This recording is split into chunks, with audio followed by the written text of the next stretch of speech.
Hello and welcome back to the podcast. I'm Michael. I'm Noah. And we are the Knights of Entertainment, a podcast covering your favorite and unknown movies, games, comic books, anime, and more weekly. We appreciate you being here and hope you enjoy the show. This is what we are covering tonight. We are going over the plot and the story of Season 1 of Overlord. But before we do, like, share, and subscribe to the channel. You can enjoy the show on YouTube, Spotify, Rumble, Odyssey, and more. We also have membership tiers on those platforms if you'd like to support the channel, or you can check out buymeacoffee.com/KOE podcast. Alrighty. We have been over a bunch of different things with Overlord. Yeah. Overall. You're familiar with some of the characters now. Not all of them. Probably not. Yeah. But forgotten? You might know them if they're brought up, is what I'm saying. Yeah. If not, you guys can always go back and listen to those episodes where we covered different characters and stuff like that from the show. Books, show, whatever you want to call it. Alrighty. Episode 1 we have done already before, but we'll go ahead and go back over a little bit of it. Episode 1 is called End of the Beginning. It was, let's see here, directed by Kunihiro Wakabayashi. Yggdrasil, also known as the one of the Dive massively multiplayer online role-playing games, released in 2126, is discontinued after 12 years. Wait, 120. God, I didn't know. Was that for the future? Yeah. God, dang. It's being discontinued after 12 years of standing as the top DMMORPG in the entire era. Momonga, guildmaster of the Einzelgone guild, is conversing with his guildmate Hiro during the last moments of Yggdrasil in the guild hall, the Great Tomb of Nazarick. Hiro bids farewell to Momonga and logs out. Momonga is enraged about his friends leaving the game, but cools down after noting that they did not abandon the guild. It was that they had real life issues to deal with and not game issues. That was one of the main things about becoming a member of Einzelgone, is that you had to be a functioning member of society and basically not an otaku sitting in your room with pizza boxes all fucking around you. Now all alone in Nazarick, except for NPCs and still engrossed in the memories of the past, he takes the staff of Einzelgone and heads to the throne room. On the way, he orders Sebas, the butler, and the battle maids to follow him, and he meets Albedo there, which is the waifu of the entire anime series. So, on a whim, he changed. Well, is that a well? Although she's also fucking crazy. So. On a whim, he changes her settings to be in love with him, as it's originally settings that were created by Tabula, which said that she was an absolute bitch in the description, the flavor text. Momonga closes his eyes to await the forced logout by the server, but realizes something is wrong as he is not ejected and remains in the game. He discovers, to his astonishment, something went wrong and that the NPCs have developed their own personalities and can be directly communicated with as if they were humans at this point. Albedo, in particular, begins exhibiting the personality traits based on the settings that Momonga has just made, much to his shock. Momonga attempts to test the limits of his new discovery, but is forced to calm down. Basically, being a lich, he has a emotion that suppressor on him since he's undead, so he can't force himself to be super happy, super sad, enraged, anything like that. Not even like his own inner monologue? He can have his own inner monologue, but if he starts to exhibit too many of those feelings, he automatically gets buffed down to where it's more calm again. He also notices he can now smell, which you cannot do within the game. Dazed as everything that has occurred, Manga orders Albedo to call every guardian except those of the 4th and 8th floor to meet him in the arena below. He teleports himself to the arena to test his new skills. There, he meets the floor guardians, Ora Bellafiora and Mare Bellafiore. Momonga asks them to help to his new profound power abilities to see how strong he is. After they finish sparring with the fire elemental that he's summoned, they're given refreshments from Momonga, which they're kind of surprised about. Refreshments? He pulls out in the arena. He pulls out a pitcher of water and gives them glasses of water to drink after they fought a fire spirit. Shortly after, the Floor Guardians all enter the arena and they all introduce themselves afterwards. So basically, the entire first episode is just showing him being stuck in this new world. And a big thing that a lot of these people don't realize that watch the anime for the first episode, they don't realize that he's not stuck in the game. He's stuck in a world that resembles the game. So he's not stuck like inside it's not SAS. You comatose. Right. Right.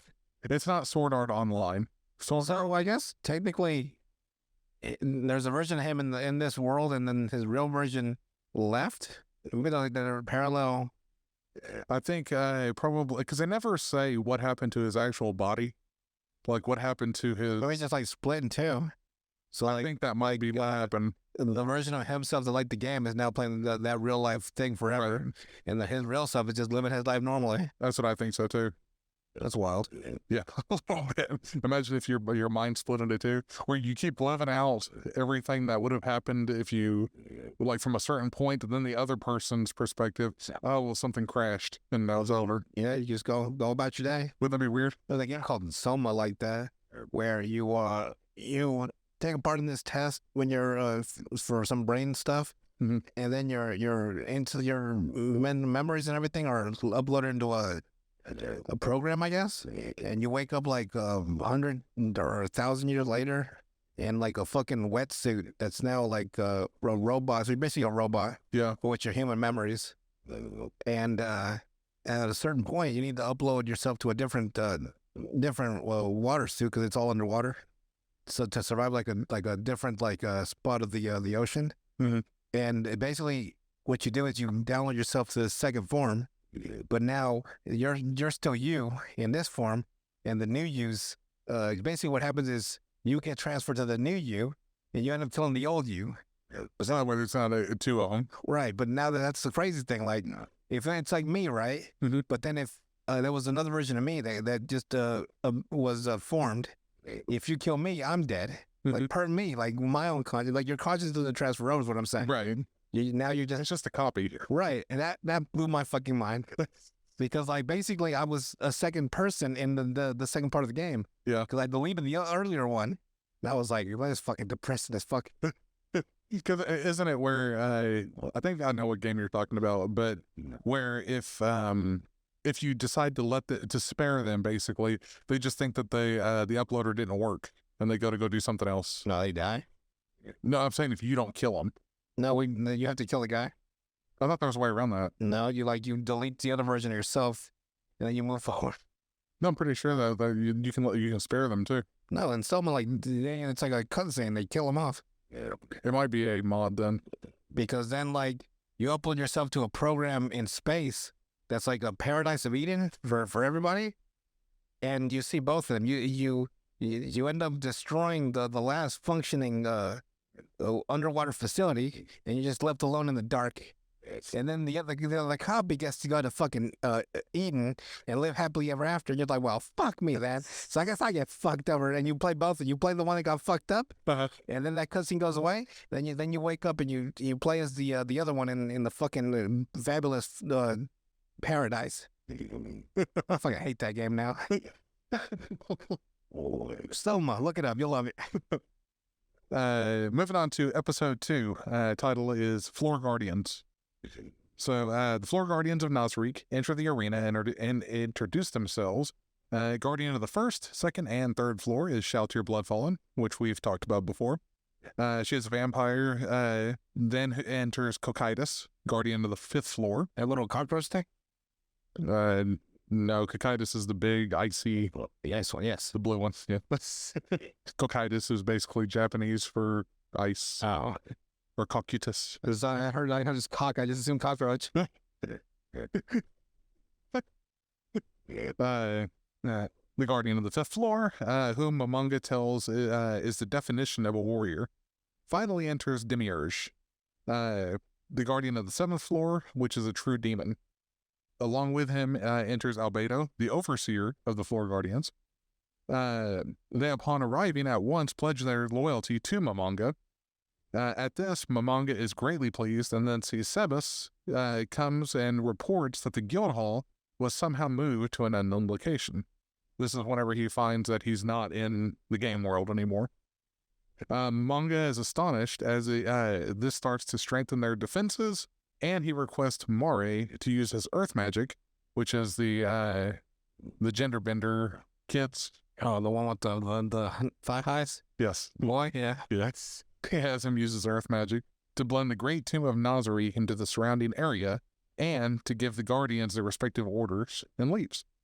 The Guardians, astonished at his dark aura of instilling fear and intelligence, leaves to do their assigned works while Momonga continues to test his capabilities in the new world. He goes outside with Demiurge and glances at the world and jokingly comments that conquering the world might not be a bad thing, and Demiurge misunderstands this as an actual order. And that's how episode 2. For some world burning. Because he looks out, he's like, they're all like jewels. Because what you learn if you read the light novel is that the world that Momonga later on called Einzelgone, you learn that the world that he actually lived in while playing the game is like a dystopian nightmare future. Oh. Where smog is so thick you can't breathe outside or anything, to where you have to wear suits to go places. You never see the sky anymore because it's just cloud. Is the real world? It's a real version? Yeah. Fuck. So in 2146 or whatever, it's like the 2136. Can't go outside. It's too much fucking sick. I don't know. I can't do the song. Yeah. So, whoa. You know that Futurama episode? Yeah, dude. I fucking love that episode. In the year 25. If mankind is still alive. You know, I know what I'm watching later. Oh, whoa. Once you get fucking copyright strike, bro. So sorry. You can mute this out. So basically, like with him seeing like stars and constellations that are not something that you would see on Earth ever. Wow, that would be beautiful. Yeah. Yeah. So like he's looking up saying it looks like jewels in the sky. And so whenever he says, it might not be bad to take over this world, and then Demiurge, the fucking true demon that like it. So you got it, boss. Your wish is my command. It's like, it shall be yours. Alrighty. Episode 3, The Battle of Carne Village. While using a magic mirror to examine nearby lands with the help of Sebus, Momonga discovers a village under attack from knights of unknown affiliation. At first, Momonga intends to ignore the slaughter. Since he's undead, he has no feeling for it, he doesn't really give that much of a shit for it. But when he remembers the debt he owed to his guildmate, Touch Me, he decides to save the village. It was a delayed reaction. But I was like, I realized that was a person that he played, and then that's a gamer for sure. Yes. He's the one that was a knight, where he was a grand champion and everything. So You ever seen that meme of it's the Warzone game, right? Mm-hmm. And all 4 players are like the most horrific fucking names they can come up with. Like fucking Osama bin Laden, Saddam Hussein, Gaddafi. I'm like, God, yeah. And then you have Hitler. Yeah, I was like, oh my God. And they all just pretty much won that game because they ended up on the helicopter. Yeah. I was like, wow. They went full in, all 4 of them. Yeah, they do have some really funny gamer tags though. So this one's just Touch Me. He's like a knight. He's a warrior. 9, really. Yeah, kind of out of everything. This is more of like, come on, touch me. See if you can hit me. He decides to eventually save the villagers and arrives there through a gate, which makes the soldiers afraid. While they were about to kill 2 siblings, Momonga casts a high-tier spell, and it easily kills one of the soldiers. He uses another spell to kill the other one. He's like, oh, even level 7 magic kills you, huh? So he summons a Death Knight, which is the level 40 undead creation character. Basically, it's something that within the game would lose fairly easy to normal players. Right. It's something that he summons. It's not necessarily like even that costly to summon. Just a general level 40. It's always good for distraction. Yeah. Especially in games like Dark Souls. They take the brunt of the attacks. So he orders that Death Knights kill every soldier in the area. Meanwhile, a group of warriors led by a man named Gazif encounters the different sacked villages looking for survivors. And that's how episode 3 ends. So he's basically, he was trying to use his skills, trying to learn how to do different things in this new world, and seeing this village being fucked up. And a bunch of people just slaughtered. Episode 4 is titled Ruler of Death. In this episode, we start off with Nigan, which is a captain of the Sunlight Scripture of the Slain Theocracy, marching on Karn Village with a team of magic casters to kill Gazif. That's their whole point. So this entire time, they've been raiding and sacking villages trying to draw Gazif Stronov, which is the head warrior of this kingdom. Yes. And they're trying to get him to come out to basically kill him. All right. So that's who we ended the last episode with, is Gazif looking through these burned down, ruined villages, trying to figure out what the fuck is going on. Realizing this, Gazif attempts to convince Ainzel Gon, which is Momongo's new name at this point. He basically chose this name because since the guild was named Ainzel Gon, if there's any of his friends in this new world, they'll know it automatically and be able to find him. Basically, he asks Ainzel Gon to defend the village to no avail. So he sets out with his men to confront them while Ainz assists the villagers in escaping. Gazif and his men fight bravely, but they are beaten severely by the Slain Theocracy's men. Before these new magic casters can deal the final blow, an item that Ainz had previously given to Gazif activates and swaps the latter and his men with Ainz and Albedo. So he basically, before Gazif went out there to confront these Slain Theocracy people, Ainzel Gon gave him this little like token statuette thing. He's like, "Oh, this is for luck, thank you." But he swapped places completely with it. Level 12 buff comes on the head. It's level 12 buff. Basically, it was just a swapping device there. So he swapped all of those people that were left alive still with Gazif Stronov into he transferred places completely with him. So instead of him being in the room with all the villagers, now Gazif is. Okay? Which is, that'd be a really cool thing to have. You just swap places. Would be a simple way to get to a king. Yeah. Send a messenger there with a bunch of soldiers or other messengers. And they're like, our king wants to give you this. They open up the fucking thing, and then all of a sudden, just pure swap. We swap into like a fucking fully armed soldiers. Yeah. Like a Trojan horse. Yes. That's magical. Ainz reveals that his whole scheme was to test the power of the Slain Theocracy's men, and that he was using Gazif to do so the entire time. Immediately, Ainz begins effortlessly battling all of the attacks that these Slain Theocracy men have basically sent his way. So they have summoned these, they've summoned like what they call angels, something that'd be like in D&D and stuff like that.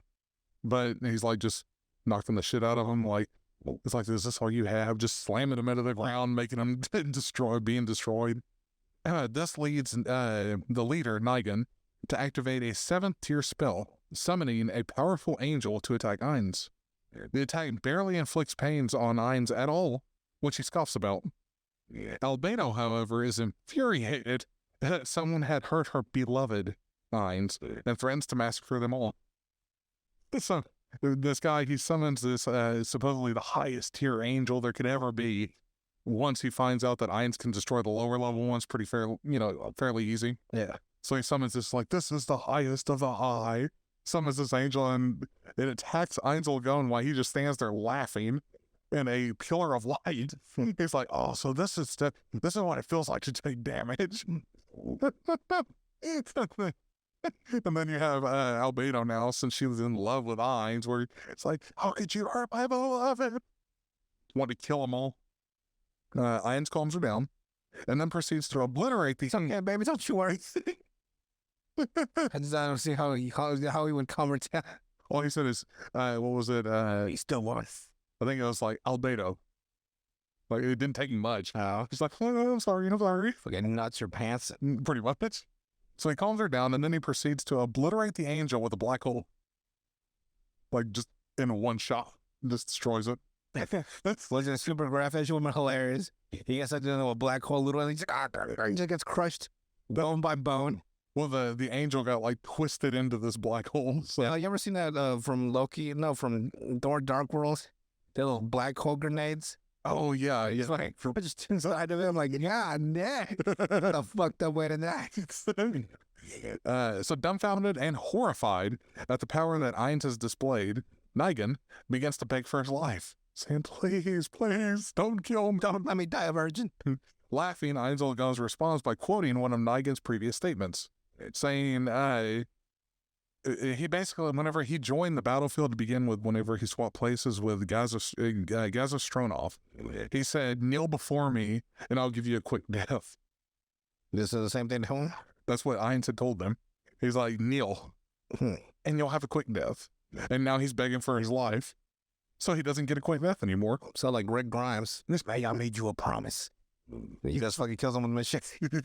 You find out later that I think in the I don't know if they ever showed it in the anime, but in the light novel, Ainzel Gons had kept him alive and turned him into a lich, basically. I'll say it's like, Well, you seen that one, that BDSM fucking the little-ass looking one, yeah. give me nightmares when you think about it.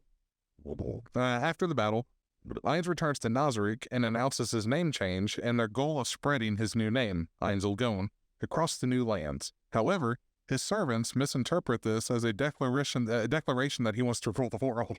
Well, close enough. Doing their best. It's like they all just assume, Yeah. oh, he wants the whole world. We'll give him the whole world. Episode 5 is called The Two Adventurers. We start off with Ainz and Nubarel, which is one of the battle maids. We've covered her before. If you haven't seen that, watch our battle maids episode and you'll catch up. they take on the aliases Momon and Nabe in order to join the Adventurers Guild in the city of Erantil to help learn more about this new world that they're in. Several complications arise when Momon finds it troublesome to keep Nabe from blowing their cover the entire time around rowdy adventurers trying to win Nabe's attention, because they all think that she's beautiful. So, and it annoys the fuck out of her, because she calls them like cockroaches and It's like, what them titties down? Meanwhile, a dangerous necromancer and a bloodthirsty female assassin plot to take over Erantil. And you don't learn anything about it until the next episode. Okay. But that's how it ends, is them two trying to formulate their plot on how they're going to rule and take over this entire town. Episode 6, we have The Journey, is the name of it. Alrighty, so we have Momon, Nabe, and the Swords of Darkness. They're hired by an alchemist named Nefiria to accompany him to Carne Village, which is the village that was attacked so many episodes back. On the journey, the party is attacked by a large group of goblins and ogres. A battle plan is made quickly. While the Swords of Darkness pick off the goblins, Momon and Nabe would eliminate the ogres completely. Ogres are like these giant creatures. The big ones, yeah. Yeah. As the fight proceeds, Momon immediately breaks formation and instantly bifurcates several ogres to the shock of the Swords of Darkness. So he just grabs his sword and just starts chopping the motherfuckers in half, where their body slides halfway off and everything. Oh, the sideways one, huh? The diagonal. Yeah. The other goblins and ogres panic and retreat at the sight of Momon cutting down their kin. Because it's like, fuck you, just start. Oh, sorry, one of them's like, what them titties do that? And then they fucking did. Well, that'd be, what do you call it? What is the name of the Goblin Slayer? God. There's bad memes on that. No, the goblin guy that was like killing little goblin children? Yes. Yeah. Yeah. There's that, and then where they rape people. Yeah, Goblins. that's the major one that sure broke the internet on anime. Everyone was like, what the fuck, yo? Even people that have watched some crazy shit, it's like, huh? Yeah, there's some dark anime out there. Yeah. Later around the campfire, Momon and Nabe share a tense moment with the rest of the group when one of the Swords of Darkness inquires about Momon's past. Basically, they're asking him about his friends and stuff like that, where they say, oh, this one, the spellcaster of the Swords of Darkness, she's like, oh, well, you'll eventually be able to see your friends again. He's like, no, never again. And they walk off. I'm the night. If it disappears. Episode 7 is called The Wise King of the Forest. Momon's group arrives at Carne Village and meets with Henry Emmett and her goblin troop. So basically, whenever he first saved those 2 kids that were being attacked in Carne Village in the episodes that we've already went through, he gave this one girl 2 horns, 2 little like calling horns or signal horns, whatever you want to call them, and they're called Horns of the Goblin King, I think. But they summon a group of goblins, basically. So the girl that he saved has a group of goblins with her now, a goblin troop, Nice. and that's who comes out to meet him. Because he remembers her when he's like, oh shit, that's the girl I saved, as Ainzel Gone, and not as Momon the Swords person. Henry tells Neferia why the village is fortified, and she also mentions Ainzel Gone. The red potion that had healed her whenever she was sliced across her back in that first episode, and Albedo, which leads Neferia to conclude that Momon is Ainzel Gone. So he's got enough intelligence. Sherlock Holmes it. Yeah, he did. Wait a minute here. Neferia apologized to Ainz for deceiving him, and Ainz tells him not to reveal his identity to anyone because he comes running up and he's like, are you Ainzel Gone? Thank you for saving Henry. That's all he cared about is him saving the fucking girl because he's got a crush on her. So he's like, thank you. I'm sipping hard, bro. I'm sipping so hard right now. Pretty much. Overhearing this, Nabe immediately becomes distraught as she was the one responsible for Neferia uncovering Momon's identity. Basically, she let the name slip whenever in the last episode, when they left the campsite right there, they asked Momon about his girlfriend. And he's like, you have Nabe. Hey, the only one that he could ever have is Albedo. And that ruined basically everything. But only Neferia has figured it out at this point. Later, as Neferia requests the Swords of Darkness along with Momon and Nabe to help him collect medicinal herbs in the forest, Momon learns of the Wise King of the Forest, a supposedly powerful magical creature. Seeing an opportunity to gain fame, Momon contacts Aura back at Nazarick, so he gets the tomboy to come out there, and has her draw the beast out of its den. The beast angrily runs out of its den and charges at Momon. Momon immediately recognizes the beast as a giant Jagurian hamster. So it turns out to just be a fucking giant hamster. A species that one of the guildmates that he had kept as a real pet in the real world. Noting how much of a disappointment the Wise King was, Momon instead opts to use one of his skills to scare the beast into submission. So he doesn't even attack it, he just uses Aura of Despair level 1. When it's got 10 levels, Aura of Despair level 1. Fuck. Fuck, because otherwise it dies, so he can't use anything higher than that. Aura, seeing this, asks if she can have its pelt. So she basically wants to murder the little fucker and take its fur for her. It's like she just wanted to skin it and everything. She seems nice. But Momon decides to make the king his servant instead, and he names it Hamsky. So the Wise King gets the name Hamsky after all this. Why do they call the Wise King? Because it's like in this world, it's extremely powerful. Oh. To him, it's nothing. He's got no intelligence, though, doesn't he? Yeah, it talks. It got Okay. intelligence and everything. But so does a couple of the other monsters that are in this world. Like, they can speak. That's good to know. But in this world, they look at it and it's like, it's got power. With him, it's like, level 1 despair, fucking push it into submission here. Momon introduces Hamsky to the Swords of Darkness, who are in awe over its wisdom. Momon, however, is floored by the perception of Hamsky, as he cannot see or hear anything that would make this giant cute hamster seem like a wise king. It's like, it's fucking retarded. How is it smart?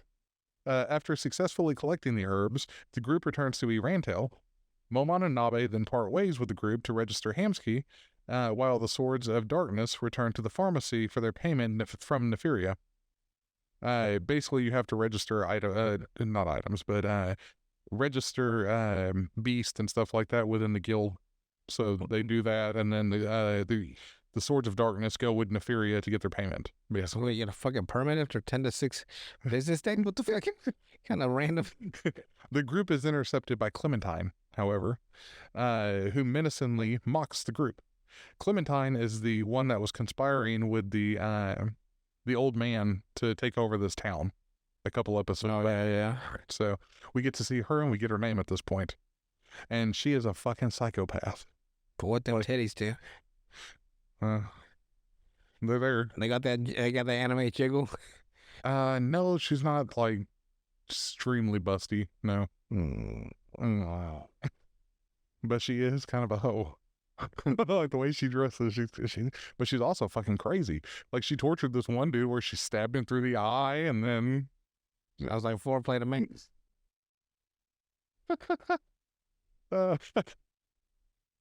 So episode 8, we have Twin Swords of Slashing Death is the title of the episode.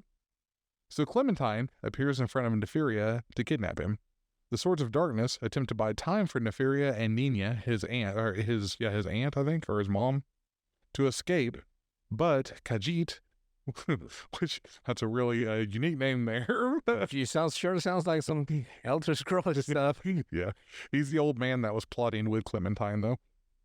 They block their way of escape, so they can't even run. After registering Hamsky at the Adventurers Guild, Momon, his group, they meet Lizzie. Lily Borden? Does she have an axe? And I done fucked up part of it because I remembered now the names. Nina is part of the Swords of Darkness, but she's the one that it's the girl that they think is a boy. Mm-hmm. So she's the spellcaster, and they're trying to get her and Neferia to run off. But while at the Adventurers Guild, Momon runs into Lizzie, which is related to the pharmacist, because that's her grandson, I think. And she guides them, and he guides them to their house at this point. So she meets up with Momon, and then they go to her house, which Neferia is at, and also Clementine, the Swords of Darkness, and everybody else at this point. However, they find the Swords of Darkness have been turned into zombies, so they've been killed, then reanimated. But they had so much character development. In the anime, they did. Oh, they did? Yeah, they had a lot. Well, they Yeah. still get attached. After killing them, Momon immediately deduces 3 things. First, whoever did it did not hide the bodies, meaning that they did not care to cover their tracks. Second, a piercing weapon was used to kill with the swords. Third, their target was Neferia. With this knowledge, Momon asks Lizzie if she wants to hire him to save her grandson at the cost of all she has. Because he says, okay, we found where he is and everything. What are you willing to give me to save him, basically? She takes off her clothes. I'm like, She's like, what else would you be willing to do? well, she calls him a devil and then says, everything. I'll give you everything if you can just bring him back. So, figuring this out, agreeing to the pseudo Faustian contract of her selling her soul to him, basically, Momon uses several locator spells to track Clementine to an old cemetery at the edge of the town. Using Crystal Monitor, Momon discovers an undead army with Neferia at its center. So basically, the reason that you find out they kidnapped Neferia, this alchemist, is that he can use any magical item, like without any penalties or anything like that. He's not okay, here's an example. Einzelgone is an Elder Lich, so he's a skeleton. He's a magic user, so unless he uses a spell to convert his skill points to a warrior, he can't use a sword. He can hold it, but he can't use it. So basically, Neferia is one that any magical item he can use without any penalties. Ordering Lizzie to alert the guild and the town, Momon immediately rushes to the cemetery. Upon arriving at the gate, Momon he astonishes the guards by single-handedly annihilating the undead attacking army, despite them only being copperplates, which is like the lowest level adventurers you can be. Along with Nabe and Hamsky, Momon carves a path to Clementine and Khajiit, so they actually find him. Confronting them, he mocks him and demands that they hand over Neferia while also drawing out Clementine, bringing up the fact that the piercing weapon was one of her swords. Momon then leaves Nabe to deal with Khajiit, while he and Clementine take their battle elsewhere. As Momon and Clementine are walking, the latter attempts to psychologically taunt Momon. Momon brushes it off with laughter and enrages Clementine by declaring he does not need to fight seriously to kill her, which pisses her the fuck off. Because she's trying to like, oh, they cried whenever I killed him. And he's like, okay, I don't really care. Like he had respect for them, but it doesn't hurt him because it wasn't somebody that's part of his guild. So it is what it is to him. Episode 9, we have The Dark Warrior, was the title of it. Momon and Nabe begin their respective fights against Khajiit and Clementine. Khajiit summons 2 skeletal dragons that he declares are impervious to magic, but this is proven partially false, as Nabe easily obliterates both the dragons and Khajiit with a 7th tier spell. Just blows them apart. Because in the entire beginning of the fight, he's like, magic doesn't hurt him the entire time. And she's like, no, let me clarify. Magic up to level 7 doesn't hurt them. Anything past that, which is what she can use, destroys everything. So it doesn't matter. Momon, continuing to give Clementine a handicap, clashes with her repeatedly. Furious at how Momon repeatedly mocks at her being weak, Clementine charges Momon with full force, shocks and pins her. Full force attacks and stabs him in both eyes with elemental strikes, so shock and fire from her swords. So they're enchanted swords. Momon brushes off the move to Clementine's attack, and then pins her with a one-arm bear hug. Just what's up, girl? Revealing his true undead nature to her at this point. Ainz torments Clementine, and as she snaps and flails relentlessly while thrashing at Ainz to release her. Her effort proves futile, and Ainz crushes her body with both arms, killing her. Jesus. So just like continue, because what was it he said? Stabbing, magic, it doesn't matter. It's all the same. You die regardless. And then he just squeezes her to death. Gives us a Batman back break. Leaves her there. Yeah. Only he went all the way. It's fucking. And the entire time he's doing it, like I said earlier, how they have their little gold tags, bronze tags, whatever. She apparently collects them from all the people that she's killed, and she wears them as her armor. She's a fucking serial killer then. Yeah, she is. Jesus. So as he's squeezing her to death by crushing her, they're popping off the entire time, where you just see all these little pieces falling off from around her and stuff. It's like, fuck. Oh, so before that, it looked like a solid set of armor. Yeah. And now when it's, being under present pressure, you see the actual... Like they're just popping off. Yeah, like the... wow, that's fucked up. Isn't it that? Yeah. Like she's a true psycho mass murderer. Yeah, she is. And she's also, whenever they were talking and they were fighting, she said only Gazif, Brain Unglas, and then her... they're the 3 strongest warriors that she can think of. And he's like, oh, good to know, because he already knows he's stronger than Gazoo. So if those are the only warriors that are on the same level, he ain't got nothing to worry about. So Ainz then returns victorious with Nabarel, Hamsky, and Nefiria, and for his effort is immediately promoted to Mithril rank. As he discusses his new promotion with Nabarel, Ainz is contacted by Albedo, who alerts him that Shalltear Bloodfallen has rebelled against Nazarick. So basically they have a rebel at this point. Motherfucker, a traitor.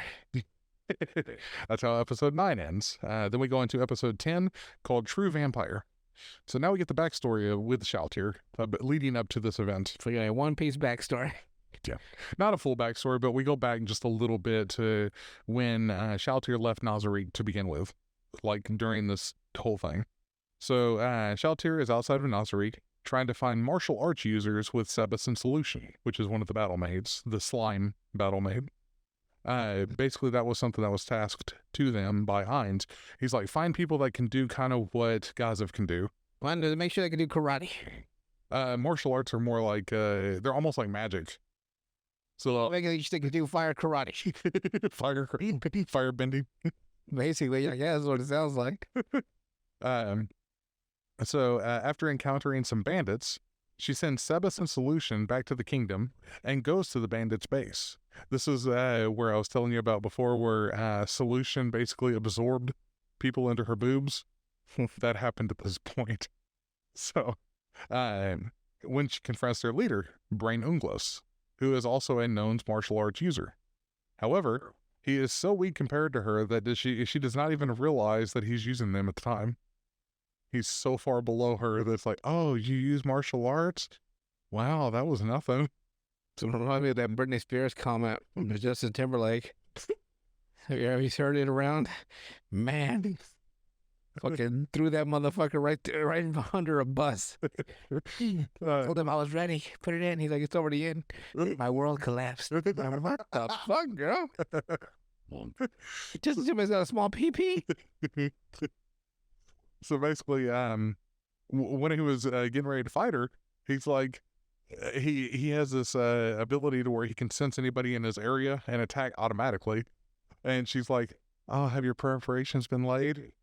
And he attacks her, and she says, I can only, what was it? I can only tell differences in meters. I can't detect changes in millimeters or something like that. And we're not joking.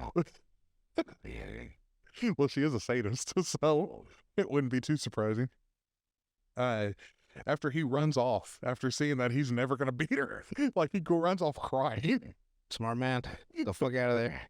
So he is so weak compared to her that she doesn't even realize that he's using any kind of martial arts or anything. She then goes into a blood frenzy and kills all of the bandits except for Brain, who escaped. Well, we're having a pinky. My God. She tries to follow him, but encounters adventurers from the Adventurers Guild who are there to fight the bandits. That was the whole reason they were sent out. Now they got into her. Job done. Let's go home, guys. Bandits are done. She kills all of them except for Britta, which was given a red potion by Ainz because he broke hers in one of the earlier episodes, which makes Shaltir believe that Ainz wanted her alive, so she leaves her alive. Yeah.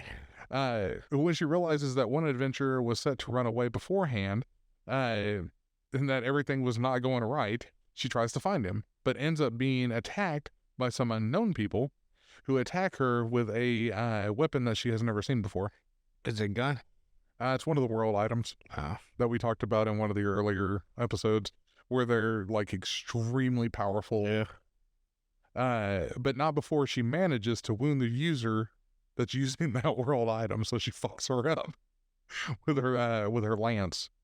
After Ainz hears that she has betrayed Nazarick, because now we're back to the current time, he decides to go find her and find out why she has betrayed Nazarick. So next episode is called Confusion and Understanding. Ainz and Albedo, they find Shaltir, and Ainz states that even Shaltir is under mind control. She was left behind without any orders, though.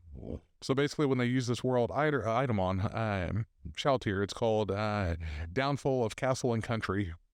It basically allows you to control one target completely. Whether if they have mental defenses or any kind of skills that prevent mind control, it allows you to control their mind still. So that's what they did to Shaltir. The problem is, though, is that whenever she attacked the person using this world item, they didn't have a chance to give her any orders. So it's just basically who attack whoever comes and attacks you first. So she's just standing there with her head down, waiting for somebody to try to attack her. Ainz attempts to use super tier magic to free her, but it fails. Because of this, Ainz realizes that Shaltir has been mind controlled by a world-class item, the strongest of all types of items. He decides to equip the floor guardians with the world-class items that Nazarick has to protect them before he goes to go fight Shaltir. But he also states that Shaltir is one of the strongest NPCs in Nazarick, and that he might not be able to beat her. He's like, well, fuck. Gotta try anyway. And it also, he also states that if you have a world item on you, you can't be affected by a world item. So that's why he gives all of the NPCs a world item to hold, whether they're going to use it or not, just so that way they're not affected by other world items that might be around. We go into number 12, the Bloody Valkyrie. So Ainz, while being observed by the other floor guardians from Nazarick, finally goes and confronts Shaltir, who proves to be on par with Ainz himself. the entire time.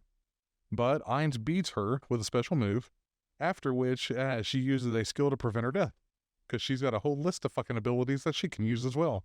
She also uses holy magic, dark magic, fire magic, every fucking thing that you can possibly think of, she can do. She was created in the game from the guild members to be a PvP NPC, wow. Like, she was there to literally fuck up anybody at any time that tried to invade their guild. If Dark Souls taught me anything in PvP, is always go for the butthole and always protect yours. You got watch out for your butthole. Make sure you try to get his. The first one to get that backstab has a distinct advantage. Two times. Oh man. All right. However, then after all this, at the cost of using all her mana, basically she prevents her own death. After this, Ainz then states how everything has been going according to his plan. Yay. The entire time. Because he's a strategist.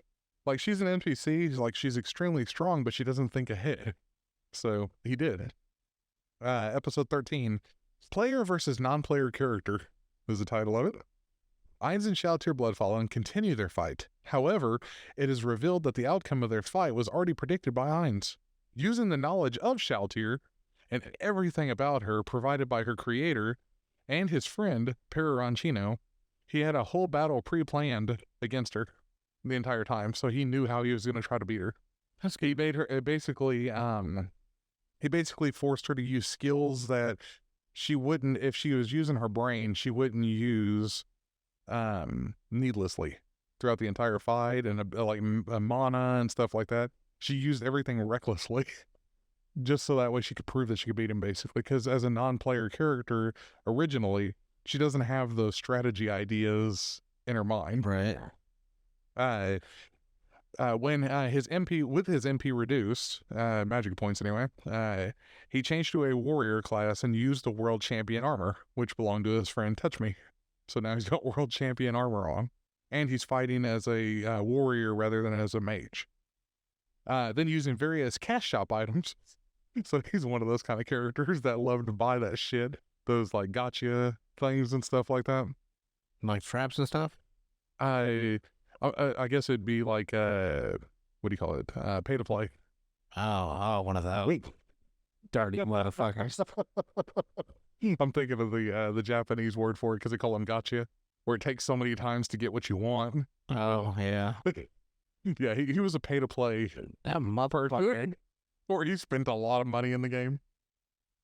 And finally, using a super tier spell, Ainz defeats and kills Shalltear.